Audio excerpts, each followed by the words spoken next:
اور عجیب بات یہ ہے کہ دنیا میں آدمی بعد میں آتا ہے اور اس کے جانے کا وقت پہلے طے ہو چکا ہوتا ہے. اچانک اتفاقاً بے وقت کوئی نہیں مرتا، ہر ایک اپنے وقت پر ہی مرتا. جیسے اچانک سورج طلوع نہیں ہوتا، اچانک سورج غروب نہیں ہوتا، ایک اللہ کا نظام چل رہا ہے. اسی طرح ایک اللہ کا نظام ہے، پیدا ہونا ہے، مرنا ہے، دنیا میں آنے کی ترتیب ہے. باپ سے پہلے بیٹا نہیں آتا، جانے کی کوئی ترتیب نہیں ہے. دادا موجود ہے، پوتا چلا جاتا. کتنے لوگ ہیں جو سورج کا طلوع دیکھتے ہیں، غروب نہیں دیکھ پاتے.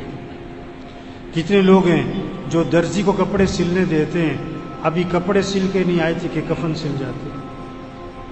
کتنوں کا کفن بازار میں آ چکا اور انہیں کوئی پتہ نہیں. وہ شادی کے کپڑے لینے جا رہا ہے، وہ عید کی تیاری کر رہا ہے اور اس کا کفن بازار میں آ چکا. اس دکان کے پاس سے گزر رہا ہے جہاں اس کا کفن رکھا.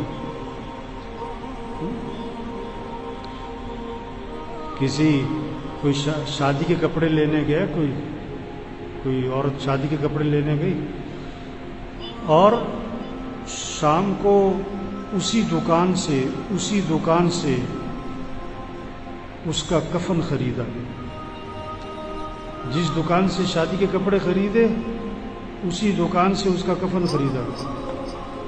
اسے کیا پتا تھا یہ شادی کے کپڑے تو ابھی درزی تک بھی نہیں جائیں گے کہ وہ کفن سامنے رکھا ہے جو آج مجھے پہن کر دنیا سے روانہ ہو. مرنا ہے، سب نے مرنا ہے. ابو درداء رضی اللہ عنہ سے کسی نے پوچھا یہ کس کا جنازہ ہے، یہ کس کا جنازہ جا رہا ہے؟ فرمایا کہ یہ تمہارا ہی جا رہا ہے، یہ تمہارا ہی جا رہا ہے. اور اگر یہ بات تمہیں بری لگتی ہے تو میں کہوں گا کہ میرا جا رہا ہے. وہ چلا گیا ہے اور وقت پر گیا ہے اور پیغام دے کر گیا ہے کہ تم نے بھی آنا ہے. اس لیے موت کی خبر پہ کیا پڑھو؟ انا للہ و انا الیہ راجعون. ماشاءاللہ سب پڑھتے ہیں، لیکن اس کا مطلب کیا ہے، اس کا ترجمہ کیا ہے، اس کا مفہوم کیا ہے؟ بے شک ہم اللہ کی ملک میں ہیں، ہم سب اللہ کی ملک میں، وہ مالک ہے جو چاہے کرے.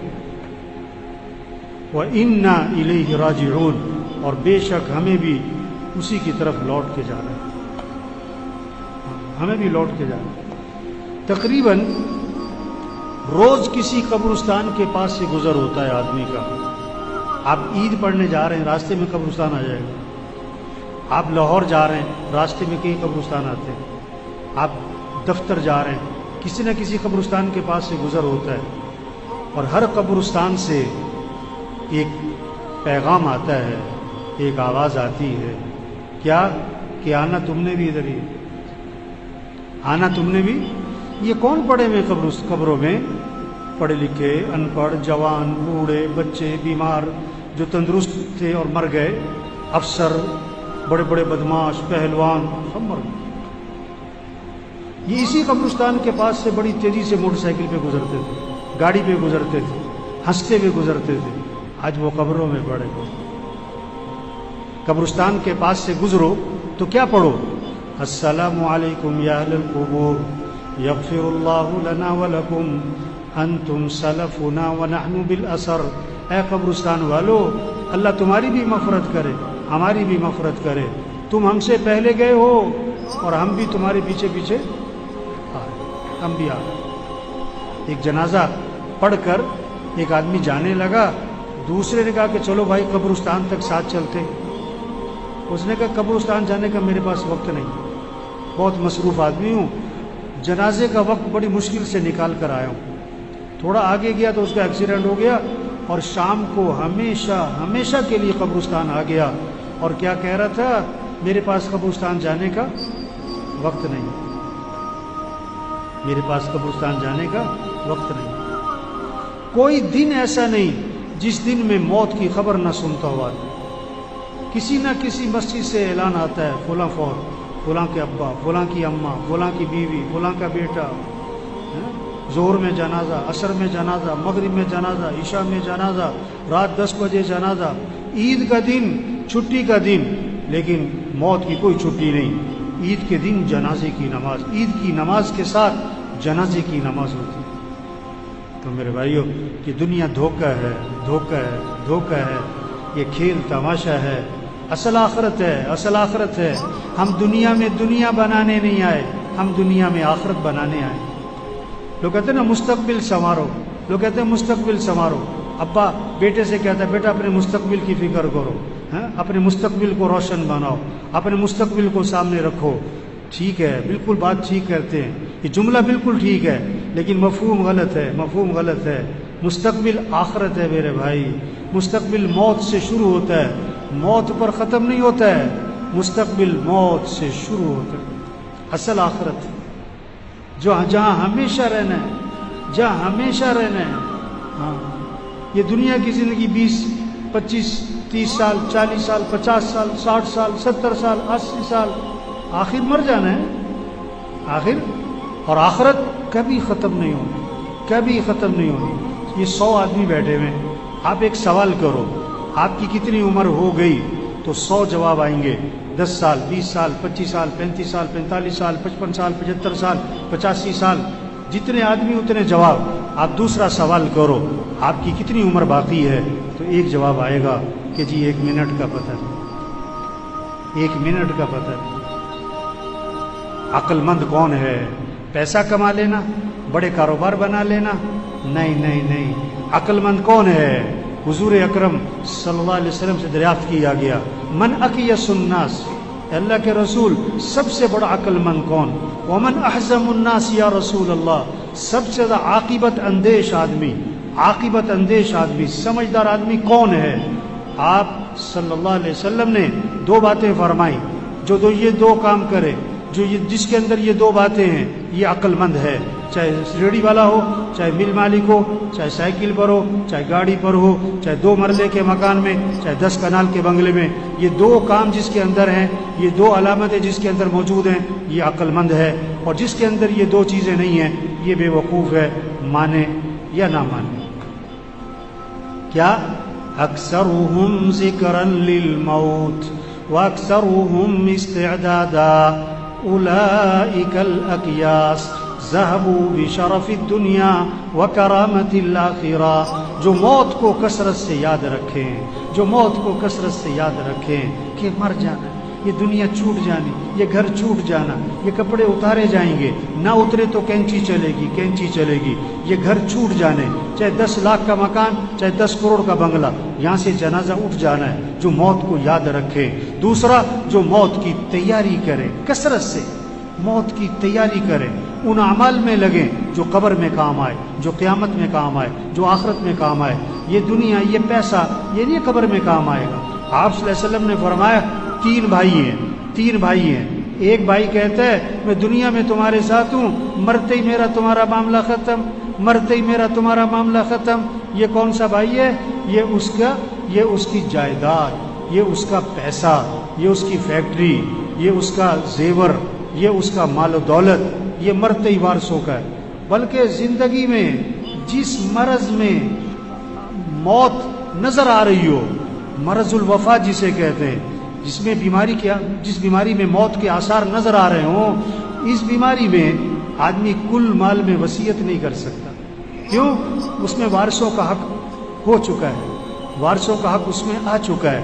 اب آپ اپنی زندگی میں اس مال میں وصیت بھی نہیں کر سکتے کل مال، تو مال مرتے ہی وارثوں کا ہے۔ دوسرا بھائی کہتا ہے میں زندگی میں تیرے ساتھ ہوں، مرنے کے بعد تجھے غسل دوں گا، کفن دوں گا، جنازہ پڑھوں گا اور قبر میں تجھے دفن کروں گا، اور دفن کرنے کے بعد میرا تیرا معاملہ ختم۔ یہ اس کے دوست، رشتہ دار، باپ، بیٹا، اس کا بھائی، اس کا خاوند، یہ زندگی تک، جنازے تک، دفنانے تک، اس کے بعد سگی ماں کو دفنا کے واپس آ جاتے ہیں، سگے باپ کو دفنا کے واپس آ جاتے ہیں، جوان بیٹی کو گھر میں اکیلا نہیں چھوڑتے اور مرتے ہی قبرستان میں اکیلا چھوڑا۔ تیسرا بھائی کہتا ہے کہ میں قبر میں بھی ساتھ ہوں، میں قیامت میں بھی ساتھ ہوں، میں ہمیشہ تیرے ساتھ رہوں گا، میرا تیرا ساتھ کبھی جدا نہیں ہوگا۔ یہ کون سا بھائی ہے؟ یہ کون سا بھائی ہے؟ یہ اس کے اعمال ہیں، اچھے ہیں یا برے ہیں۔ یہ اس کے اعمال ہیں جو ہمیشہ اس کے ساتھ چلیں گے، ہمیشہ اس کے ساتھ چلیں گے۔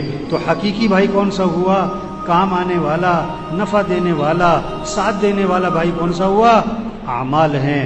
اور آج زور کس پہ لگ گیا؟ آج زور کس پہ لگ گیا؟ پہلے دو پہ، پیسہ پیسہ پیسہ پیسہ پیسہ پیسہ پیسہ، جسے دیکھو پیسہ، ریڑی والا بھی پیسے کے چکر میں، مل مالک بھی پیسے کے چکر میں، چنچی والا بھی پیسے کے چکر میں، گدا ریڑی والا بھی پیسے کے چکر میں، ارب پتی بھی پیسے، پیسہ پیسہ پیسہ پیسہ۔ او میرے بھائی، او میرے بھائی، یہ پیسہ نہیں کام آتا، یہ پیسہ نہیں، یہ پیسہ نہیں کام آتا۔ یا دوسرا زور لگ رہا ہے کس پر؟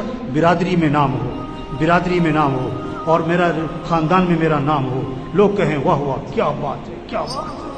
اور جس بھائی نے قبر میں کام آنا ہے، قیامت میں کام آنا ہے، آخرت میں کام آنا ہے، اس پہ زور نہیں لگ رہا، اس پہ زور نہیں لگ رہا۔ نماز پڑھ لی، نہ پڑھی نہ پڑھی، قرآن پڑھ لیا نہ پڑھا نہ پڑھا، زکوٰۃ دے دی ٹھیک ہے، نہ دی کوئی نہیں۔ ابھی رمضان گزرا ہے، روزہ رکھنے والے بہت تھوڑے تھے، نہ رکھنے والے بہت زیادہ تھے، اور روزہ رکھنے والوں میں سے تراویح پڑھنے والے بہت تھوڑے تھے، نہ پڑھنے والے بہت زیادہ۔ ایک تراویح کے سجدے پر 1500 نیکی، تراویح کے ایک سجدے پر جنت میں محل، کوئی شوق نہیں۔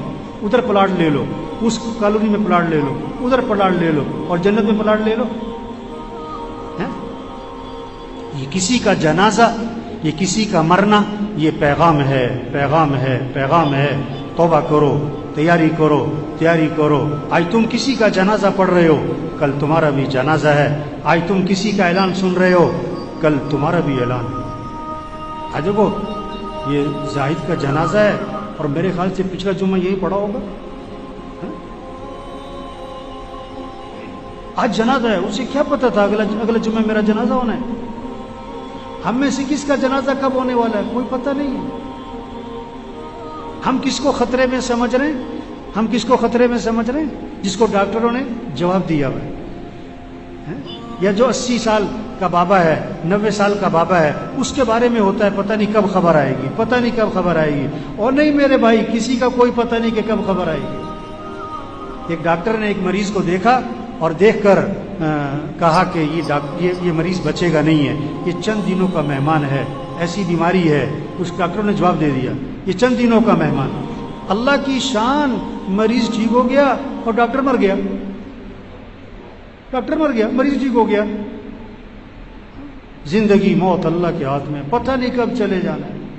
عقل مند ہے جو تیاری کرے، عقل مند ہے جو اللہ کو راضی کرے، عقل مند ہے آخرت کی فکر کرے، فکر کرے، فکر کرے۔ کوئی پتہ نہیں کس نے چلے جانا ہے، کب چلے جانا ہے۔ ہم میں سے کون کب مرنے والا ہمیں نہیں پتہ ہے، سب کا لکھا ہوا ہے، سب کا لکھا ہوا ہے۔ بیماری سے نہیں مرتا آدمی، موت سے بیماری آتی ہے۔ یہ جہاز گرا نا، یہ جہاز گرا نا، یہ نہیں کہ جہاز گرنے سے مرے، نہیں، انہوں نے مرنا تھا تو جہاز گرا۔ ہاں، کتنے کینسر والے 10 سال سے زندہ ہیں، اور یہ جو جہاز میں مرے ان کو تو کینسر نہیں تھا، ان کو تو کورونا بھی نہیں تھا۔ جن کو کورونا تھا ان کو جہاز پہ چڑھنے نہیں دیا انہوں نے۔ یہ تو خوشی خوشی جا رہے تھے، کہاں عید منانے، کہاں اپنے گھر، اور بڑی مہنگی ٹکٹ لے کے جا رہے تھے۔ انہیں کیا پتا تھا کہ ہماری عید کہاں آنی ہے؟ آخرت میں۔ 10 منٹ رہ گئے مرنے میں، پتہ نہیں، 10 سیکنڈ رہ گئے مرنے میں، پتہ نہیں۔ اور میرے بھائیو، عقل مند کون ہے جو اللہ کو راضی کرے؟ عقل مند کون ہے جو آخرت کی تیاری کرے؟ عقل مند کون ہے جو اپنے اعمال کو اچھا بنائے؟ اس حال میں مرے کہ اللہ اسے راضی ہو، اس حال میں مرے کہ کسی کا کچھ دینا نہ ہو، نمازیں پوری ہوں، روزے پورے ہوں، زکوٰۃ دی ہوئی ہو، حج فرض تھا تو حج کیا ہوا ہو۔ کتنے لوگ ہیں حج فرض ہے نہیں کر رہے، وہ پتہ کیا کہتے ہیں؟ ابھی تو بچیوں کی شادی کرنی ہے۔ توبہ توبہ توبہ توبہ۔ آپ صلی اللہ علیہ وسلم نے فرمایا جس پر حج فرض ہے اور وہ نہیں کرتا، مجھے کوئی پرواہ نہیں، یا یہودی ہو کے مرے یا عیسائی ہو کے مرے۔ حضرت عمر رضی اللہ عنہ فرماتے ہیں جس پر حج فرض تھا اور اس نے حج نہیں کیا اور مر گیا تو قسم کھا کے کہہ دو یا یہودی مرا ہے یا عیسائی مرا ہے۔ یہ پیغام ہے جنازوں کا۔ توبہ کرو، جس پر حج فرض ہے حج ادا کرو، زکوٰۃ فرض ہے زکوٰۃ دو۔ وہی نہیں آئے گی آپ کے نام کہ میاں صاحب زکوٰۃ نکالا کرو، یہ جنازے پیغام ہیں، زکوٰۃ دو۔ یہ بالوں کا سفید ہونا پیغام ہے، زکات دو، کسی کا مال مت دباؤ، کسی کا مال مت دباؤ، گھر بکتا ہے بیچ دو، فیکٹری بکتی ہے بیچ دو، گاڑی بکتی ہے بیچ دو، اس حال میں مرنا کہ کسی کا کچھ دینا نہ ہو۔ یہ کورونا یہ پیغام ہے۔ اللہ کے نبی نے اچانک کی موت سے پناہ مانگی۔ یہ بیماری مانگنے کی چیز نہیں ہے، لیکن یہ نعمت ہے، ایک پیغام ہے۔ تیاری کرو، تیاری کرو، توبہ کرو، توبہ کرو، اپنے معاملات کو صاف ستھرا کرو، اپنے معاملات کو صاف ستھرا کرو۔ حضور صلی اللہ علیہ وسلم کے پاس جنازہ لایا گیا، آپ نے فرمایا اس نے لوگوں کے پیسے تو نہیں دینے تھے؟ جواب ملا کہ حضور اس نے لوگوں کے پیسے دینے تھے اور یہ مر گیا۔ آپ نے فرمایا میں اس کا جنازہ نہیں پڑھاؤں گا۔ یا اللہ، کتنی سخت بات ہے۔ آپ صلی اللہ علیہ وسلم نے جنازہ پڑھانے سے انکار کر دیا۔ اب سب دیکھو بھائی، کسی کے پیسے تو نہیں دینے، اگر دینے تو دو جلدی سے، گھر بکتا ہے بیچ دو۔ ہاں